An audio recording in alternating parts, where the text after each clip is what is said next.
Hey, what is up, guys? I wanted to talk about this Wyrmheart Eternal 10 farm that I was doing the other day. It's super fun, takes like 6 minutes. You can get some gear, you can get some gems. If you need any of the tier sets in Wyrmheart for whatever reason, or somebody in your party does, then this might be something worth doing. So, this is going to include some crazy pulls that probably can't be replicated by everybody, but if you have a geared group, this is pretty fun. So, what we're going to do is we're going to pull this entire first room right here, right? We're going to jump in and stuff.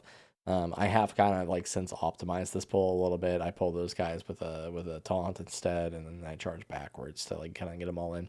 But the Grand Melee on Helena is kind of what gets all these guys grouped. You could probably do this on Mako, but it would be a lot more difficult to get everything together without the silence. So I don't know, do it at your own discretion. But you're going to notice that the affixes on this one are empowered minions and then meteors. This is kind of nice because the meteors give you ultimates faster, so you can get ults for different pulls, and your DPS can keep their damage rolling and stuff like that. So this first pull is insane, but if you think about it, what is really in this pull, right? So we can rewind it a little bit and we'll talk about it. So you're going to notice this first pack is a stalker and two recruits. So a stalker, two recruits. The stalker does the volley or whatever, like the frontal, but aside from that, the recruits does just tank damage. There's a scholar in that one, two recruits. There's two more stalkers over there, two stalkers right here, two recruits, and two blades of Sithril. So for the most part, there's not really any casters in this other than the scholar. The scholar is definitely the scariest mob in this pack. So if your DPS are able to focus down the scholar like during your grand melee pretty quick, then this makes this pull a lot more manageable. So if they kill the scholar, you notice they just nuke that guy down right there. And then we have all these other guys, just recruits and stalkers. So I'm just going to focus on baiting the frontals away from my DPS. And then aside from that, there's going to be the blades of Sithrils that can be kind of annoying. If they leap on somebody on a hierarchy, it can be a little bit scary if you're not super geared. But you're going to notice I even just tank a lot of this damage. I take the meteors, I get stunned, it doesn't matter, right? I'm just sitting here.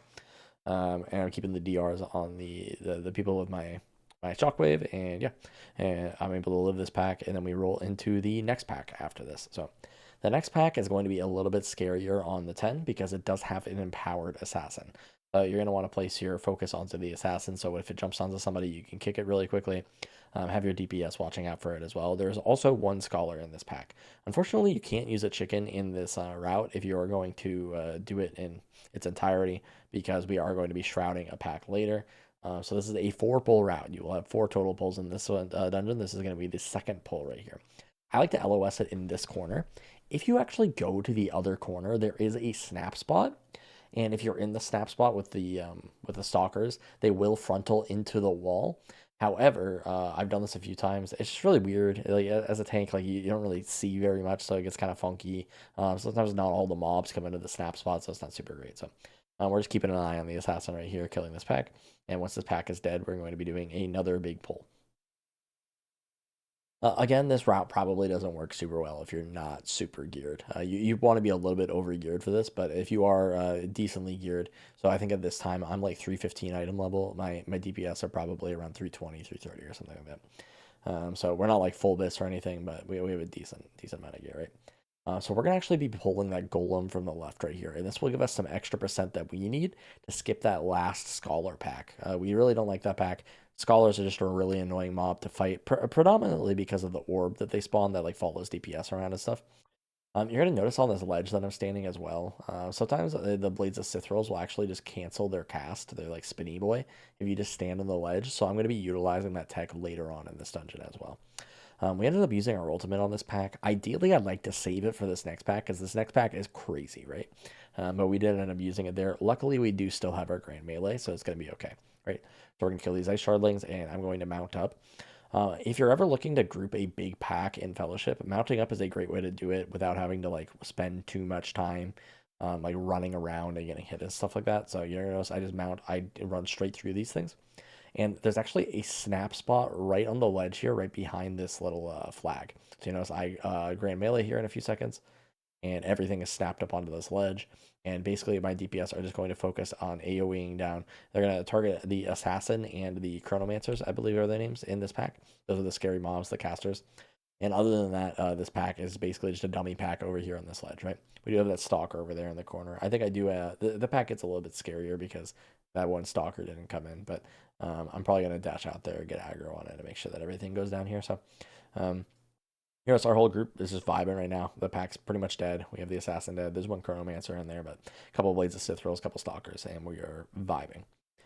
Right here, finish them off. And then immediately after this pack, what we are going to do is I have the Shroud. Ideally, somebody else can take the Shroud. It's not great stats for Helena, but it's fine. I just like to be in control of the routes, and I'm going to Shroud here. We're going to run through, and we go straight to boss, right? And yeah, that is, you notice we are at 9 minutes right now in the route, so we are only 4 minutes in to the dungeon. We're gonna go kill the boss. By the time that we finish the boss, we'll be around 6 minutes into the dungeon, and we can queue into the next one, and we can go again. Now, I'm sure that there are faster routes, but as far as like Wyrmheart goes, this is pretty much the most efficient way that I was able to do it. Just four really big pulls, getting through there, and you get to farm, you get your gems and stuff like that. It's a good time. You get to do some massive pulls and absolutely crank, and yeah, it's a ton of fun. So yeah, if you guys are looking for a way to progress through Wyrmheart, farm it.